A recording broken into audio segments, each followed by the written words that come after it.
Նախորդ ֆիլմում մենք ընդարձակ ճանապարհորդություն կատարեցինք հայկական լեռնաշխարհում։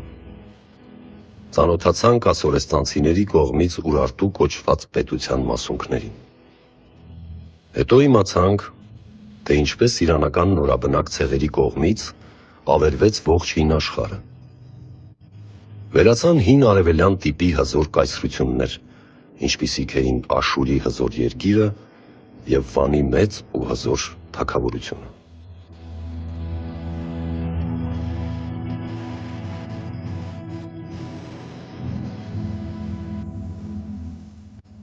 Եվ հիմա մենք շարունակում ենք ճանապարհը զարմանալի մի զգացողությամբ։ Ասես ընկել ենք տարածաժամանակային երկու տարբեր հարթությունների մեջ։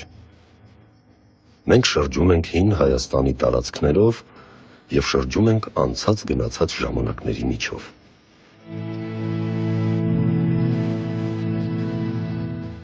Ժամանակակից Թուրքիայի բոլոր թանգարաններում մենք հանդիպում ենք մեր նախնյաց մասունքներին։ Հայոց հնագույն պատմության վկայություններին։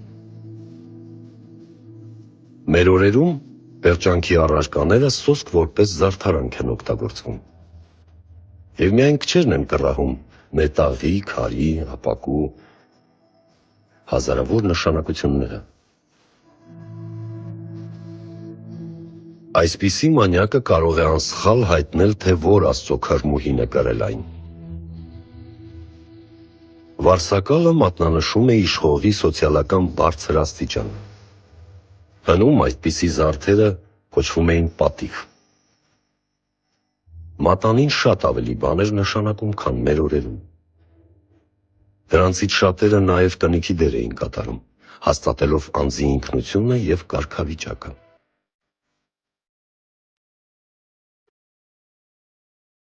Հին Իրանում, այսինքն Աքեմենյան աշխարհակալության ողջ տարածքում ամեն ինչի մեջ երևում է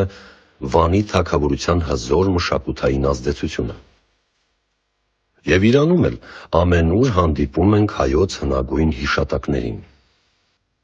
Ահա այս վիթխարի ժայռին Աքիմենյան Դարեհ արքան թողել է իր հռչակավոր արձանագրությունը, որպեսզի զգուշավորություն մեծ արքայի կողմից գրի նկատմամբ։ Արձանագրությունն անմատչելի ժայռի վերնամասում է։ Ելնելով իր կյանքի հարուստ փորձից, արքան գրել է նույն բանը 3 տարբեր լեզուներով՝ աքքադերեն, էլամերեն և հին պարսկերեն։ Թվում է, սա առաջին տեղեկությունն է հայերի և Հայաստանի մասին։ Եվ հետաքրքիր է, որ աքքադերեն տարբերակում Հայաստանը կոչված է Ուրաշտու, էլամերենում Խարմինույա և հին պարսկերենում Արմինա։ Այստեղ պատմվում է պատերազմների մասին, որ մղեց Դարեհ արքան ապստամբած Աքեմենյան պետությունը վերականգնելու համար։ Հայաստանի մասին արքան ասում է, որ ինքը 5 անգամ զորքեր ուղարկեց այդ լեռնոտ երկիրը և միայն վերջինն ավարտվեց հաջողությամբ, այսինքն երկիրը նվաճվեց։ Երվանդունի թագավորը շարունակեց իշխել, բայց արդեն փոխարքայի կարգավիճակով։ Ամեն դեպքում նա բացարձակ մի արքա էր իր վիթխարածավալ լեռնաշխարհում։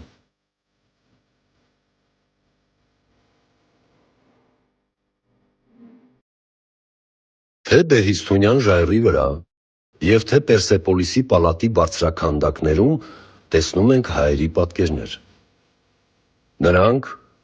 ազնիվ մետաղից բարձրարվես սափորներով գինի և հայոց լեռներում բուծված զտարյուն նժույգներ են բերում Պարսից արքային։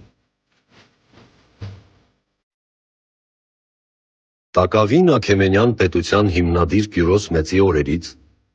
կարգավորված էր հայ-պարսկական դաշինքը։ Դա սկսվում էր Կյուրոս Աքեմենյանի և նրա պատանեկության ընկեր Տիգրան Երվանդյանի օրերից,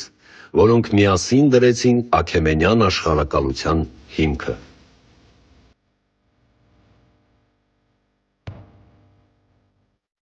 Այս ամենը ճոխ կերպով ներկայացնում են թե հունական աղբյուրները,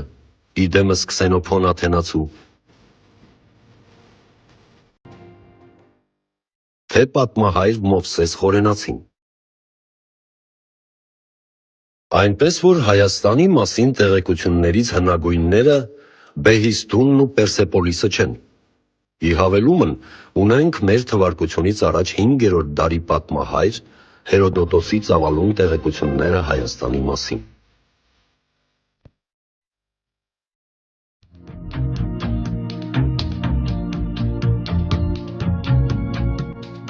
Մեր թվարկությունից առաջ 401 թվականի մի բքառատ ձմեռ Պարսկաստանից դեպի Սևծով էր նահանջում հելենական մի 10,000-անոց զորաջոկատ, որի հրամանատարն էր Քսենոփոն Աթենացին։ Այդ ժամանակներում Աքեմենյան պետության մեջ գահակալական կռիվներ էին սկսվել, որոնց ապստամբների կողմից մասնակցում էին նաև հելենական վարձկան զորքեր։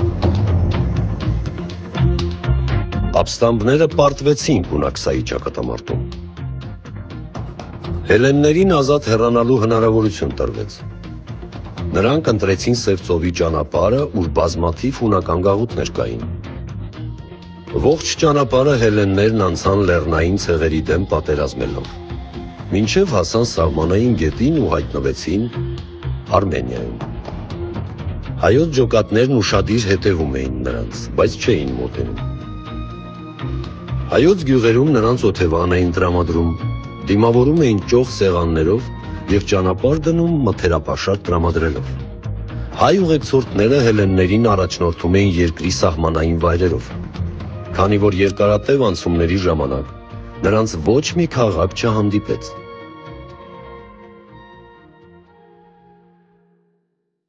Սորավար և պատմիչ Քսենոփոնը հետաքրքիր տեղեկություններ է հաղորդում հայերի կենցաղի նիստ ու կացի մասին։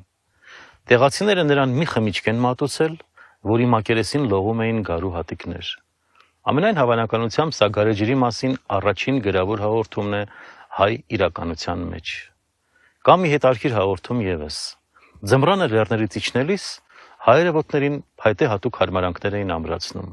Հավանաբար սա դահուկների մասին առաջին վաղ հաղորդումներն են։ Փոքր Ասիա։ Սա մի վիթխարի ժողովրդագրական կաթսա է, ուր մարդկության պատմության հենց առաջին օրից ազգեր են ծնվել ու մահացել, պետություններ են զորացել, ապա կորել դարերի մշուշի մեջ։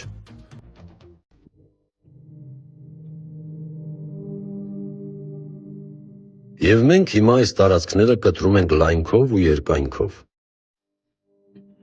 Մեր այցելավայրերը հնություններն են, որ պահվում են ավերակներում ու թանգարաններում։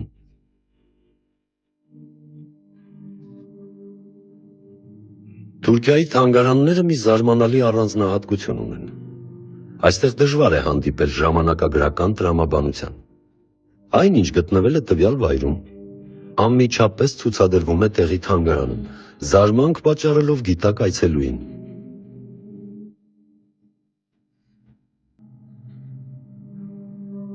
Խեթական պետության 4000-ամյա նյութերը, քրիստոնեական միջնադարի այլևայլ մասունքներ, Եվ անտիկ արվեստի 2000-ամյա նմուշներ հանգիստ գոյատևում են կողք կողքի, երբեմն նույն ցուցափեղկում։ Ակամա նախանձ է զգում այն խիզախությունից, որով թանգարանի տերն անհետետ ցատկեր է կատարում հազարամյակից հազարամյակ, վերջնականապես հաստատելով, որ այսօրվա թանգարանատերերը ներկայացված մշակույթի տերերը չեն։ Մեր հայացքն ակամա կանգ է առնում այս ծանոթ արձանիկի վրա։ Սա Հելիոսի, Արև Աստծո արձանիկն է։ Սրա կրկնօրինակները հայտնաբերվել են հայկական լեռնաշխարհի զանազան կողմերից։ Դրանցից մեկը գտնվել է Արտաշատի պեղումների ժամանակ։ Ահա այսպիսի առարկաներ հաճախ ենք հանդիպում թուրքական թանգարաններում։ Սրանք, ասես նույն վարպետի պատրաստածը լինեն, Հայաստանի պատմության թանգարանում եղած նյութերի հետ։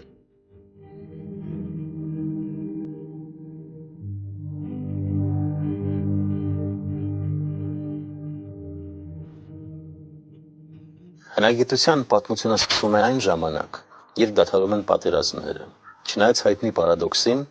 որ մարդկային պատմությունը պատերազմների պատմություն է։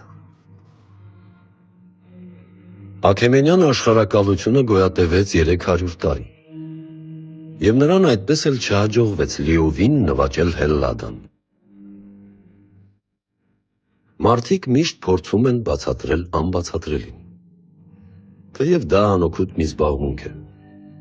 եւ այս անգամ էլ կատարվեց անբացատրելին։ Այն, ինչ չհաջողվեց Աքեմենյան աշխարհակալությանը, հաջողվեց Բալկանյան թերակղզու ծայր հյուսիսում ծվարած գավառական փոքրիկ Մակեդոնիա թագավորությանը։ Կարճ ժամանակում նվաճվեց ողջ Հելլադան։ Մակեդոնիայի թագավոր Ալեքսանդրը Արիստոտելի աշակերտն էր։ Այն Արիստոտելի, որի ուսուցիչն էր Պլատոնը, որն էլ իր հերթին աշակերտն էր Սոկրատեսի։ Այսինքն, իդեմս պատանի արքայազնի, մենք տեսնում ենք ժամանակի ամենալուսավորյալ անձին։ Բայց միաժամանակ նրա մեջ նստած էին աշխարհը նվաճելու անզուսպ երազանքը եւ դա իրագործելու երկու կարևոր նախադրյալներ՝ անսահման փառասիրություն եւ ռազմական հանճար։ Գահը ժառանգելուն պես նա անցավ գործի եւ նվաճեց աշխարհը։ Ողջ աշխարհ ասելով այն ժամանակ հասկացվում էր Աքեմենյան պետությունը։ Մակեդոնական բանակն արագ անցավ Հելեսպոնտոսը եւ շուտով ողջ Փոքր Ասիան, Սիրիան, Եգիպտոսը գլուխ խոնարեցին երիտասարդ արքայի առջև։ Դիմացը բուն Իրանն էր։ Ալեքսանդրը շտապ երթով մխրճվեց բազմացեղ, բազմալեզու այդ զանգվածի մեջ։ Դարեհ երրորդ Կոդոմանոս արքան փորձեց կանգնեցնել նվաճողին, բայց ապարդյուն։ Երրորդ վճռական ճակատամարտը ընդմիշտ հավերժացրեց փոքրիկ Գավգամելլա գյուղի անունը։ Ողջ աշխարհից հավաքված պարսից միլիոնանոց բանակը մակեդոնական ֆալանգի հուժկու հարվածից ջարդուփշուր եղավ ու ցրվեց ետ աշխարհով մեկ։ Հայերն իհարկե Երևան արքայի գլխավորությամբ նույնպես պարսից բանակում էին։ Ճակատամարտից հետո նրանք հեռացան իրենց լեռները, արդեն որպես ազատ ժողովուրդ։ Այդ ժամանակներից մեզ է հասել մի վստահելի տեղեկություն։ Ալեքսանդրը խոշոր զորախմբով Հայաստան է ուղարկում իր զորավար Մենոնին, տիրանալու Սպեր գավառի ոսկեհանքերին, բայց վերջինիս չհաջողվեց նույնիսկ իր կյանքը փրկել։ Մակեդոնական զորախումբը Հայաստանում գլխովին ջախջախվեց ու ոչնչացավ։ Հայաստանի մասին այլ պատմական տեղեկություններ մեզ չեն հասել։ Ինչ որ չափով բացը կարող է լրացնել մերօրյա հնագիտությունը։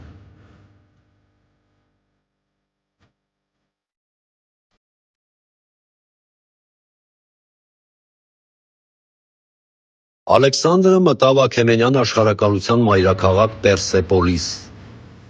եւ հարբած վիճակում ավերեց հնազանդ քաղաքը։ Առ այսօր գաղտնիք է մնում, ինչ էր սովորել Ալեքսանդրն Արիստոտելից, երբ այրում էր զրադաշտական սուրբ գրքերը։ Հետո նա գրավեց աշխարհի ամենամեծ քաղաք Բաբելոնը եւ դարձրեց իր մայրաքաղաքը։ Շուտով աշխարհի տեր բազմաթիվ աստվածների որդի Ալեքսանդրը անհաջողությունների հանդիպեց Հնդկաստանի ջունգլիներում, կորցրեց նավատորմը Հնդկական օվկիանոսում, վերադարձավ Բաբելոն ու ենթարկվելով մահկանացուի դաժան բախտին վախճանվեց, բավական մշուշոտ պայմաններում։ Ալեքսանդր Մակեդոնացու մահը կանխորոշում էր հափշտապ ձևավորված կայսրության նույնքան արագ մասնատում, եւ այդ բանը կատարվեց ամենապարզ ձևով։ Գրավյալ աշխարհը բաժանվեց նրա 4 զորավարների միջև։ Ամենաչաղ պատառը, ողջ առաջավոր Ասիան, բաժին հասավ Սելևկոսին, որ հիմք դրեց սելևկյանների հռչակավոր հարստությանը։ Բարձրանալով նորաստեղծ պետության գահին, Սելևկոս Նիկատորը կառուցում է մայրաքաղաք Անտիոքը, որ ժամանակին աշխարհի ամենահռչակավոր քաղաքներից էր։ Մոտ կես միլիոն ազգաբնակչությամբ առևտրական մեծագույն խաչմերուկ, որը ոչնչով չէր զիջում Հռոմին ու Ալեքսանդրիային։ Անտիոքն ու Սելևկիան մտնեցրին նույնիսկ Բաբելոնի փառքը։ Բազմաթիվ անգամ հիշատակված այն քաղաքը, որի հետ առնչվում են իրական եւ ոչ իրական, առասպելական եւ ավանդական բազմաթիվ պատմություններ։ Այն հիշատակվում է անտիկ դարաշրջանի բազմաթիվ պատմիչների մոտ, որպես մանծալի քաղաք, որպես դաժան քաղաք, որպես դժբախտությունների քաղաք։ Մութ է այս շրջանի Հայաստանի պատմությունը, ավելի շատ ավանդված ժողովրդական բանահյուսության մեջ։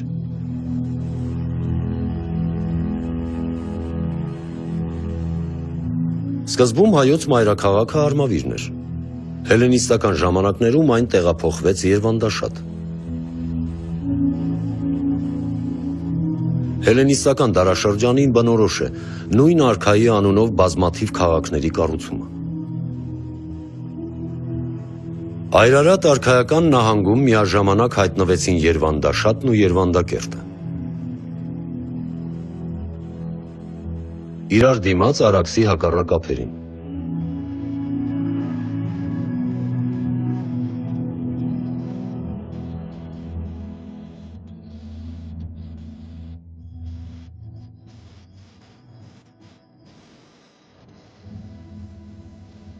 Սա Երվանդակերտն է,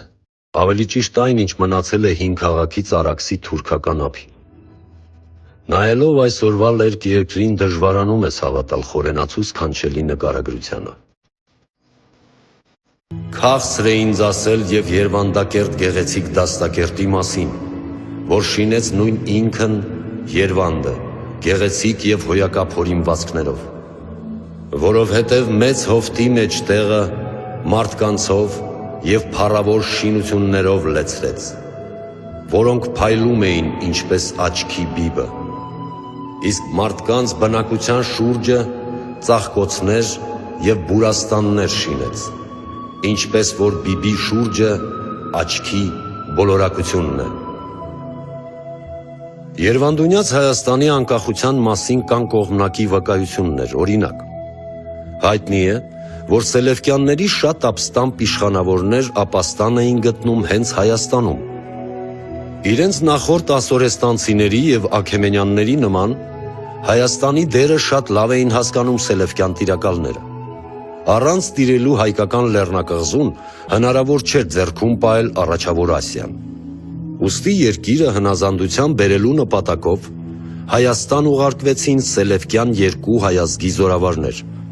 Արտաշես եւ Զարեհ։ Արտաշեսը պատերազմեց Երվանդ արքայի դեմ ու հաղթեց։ Երվանդ վերջինը սպանվեց իր զինվորի ձեռքով։ Ողջ մերձավոր արևելքում մեր թվարկությունից առաջ 3-2 դարերի սահմանագծին ձևավորվեց ռազմաքաղաքական նոր իրավիճակ։ Պատմության թատերաբեմում հանդես եկավ մի նոր հզոր պետություն՝ Հռոմը։ Ահա թե ինչպես է ներկայացնում ժամանակաշրջանը հռոմեացի բանաստեղծը։ Թող հույները արվեստներ ստեղծեն, Եգիպտոսն աստվածներ։ Արևելքն ամեն տեսակ բարիք, իսկ Հռոմ քո գործը իշխելն է։ Ահա թե ում հետ պիտի գործ ունենար նոր ոտքի կանգնող Հայաստանը։ Առաջինը Սելևկյանների դեմ ապստամբում են Միջին Ասիայի իրանական ցեղերը։ Մեր թվարկությունից առաջ 250 թվականին Պարթևների առաջնորդ Արշակն իրեն թագավոր է հռչակում։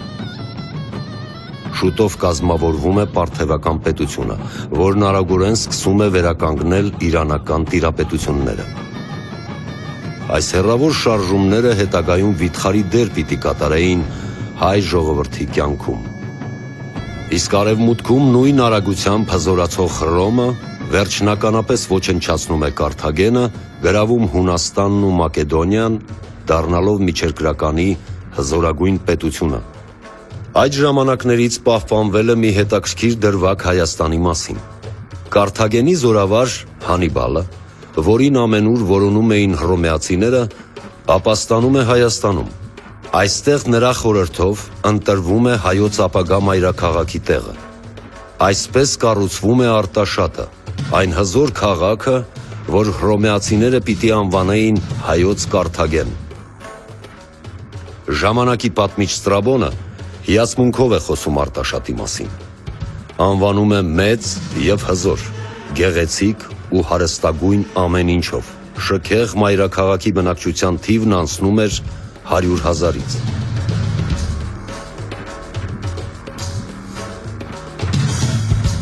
Սիրոփյունիկի խոշոր ու հարուստ պոլիսները ծայրահեղորեն գրգռում էին Հռոմի ախորժակը։ Եվ զարմանալի չէ այն մեծ արագությունը, որով հռոմեացիները գործը հասցրին վճռական ճակատամարտի։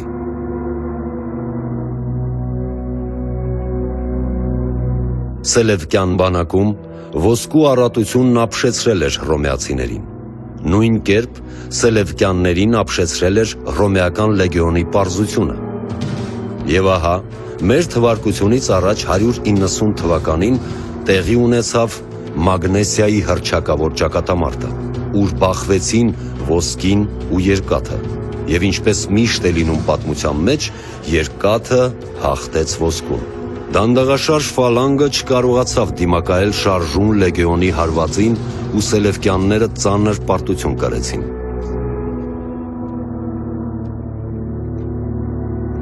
Հայոց աշխարհի երկու սատրապները, Արտաշես և Զարե, անմիջապես բանակցություններ սկսեցին Հռոմի հետ և ստանալով սենատի համաձայնությունը իրենց անկախ հռչակեցին։ Արտաշեսը մեծ հայքում և Զարեհը ծոփքում։ Թվում է, թե հետագայում Հռոմի և Հայաստանի հարաբերությունները, թե պատերազմի և թե խաղաղության ժամանակ մեծապես պայմանավորված են եղել այս համաձայնագրով։ Ամբողջ երկրորդ հարյուրամյակում, մեր թվարկությունից առաջ 190-ից 92 թվականները, Հռոմը և Պարթևստանը կործանելով իրենց նվաճողական ճանապարհին կանգնած պետություններին, ընթանում էին Օյկումենի արևմտյան և արևելյան կողմերից իրար ընդառաջ,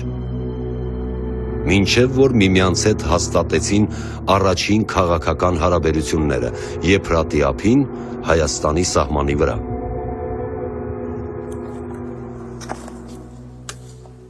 Այսպես է գրում Ռուբեն Մանասարյանը, եւ ավելի լավ բնորոշել այդ ժամանակահատվածը հնարավոր չէ։ Եվ այստեղից սկսվում է հայ ժողովրդի պատմության նոր,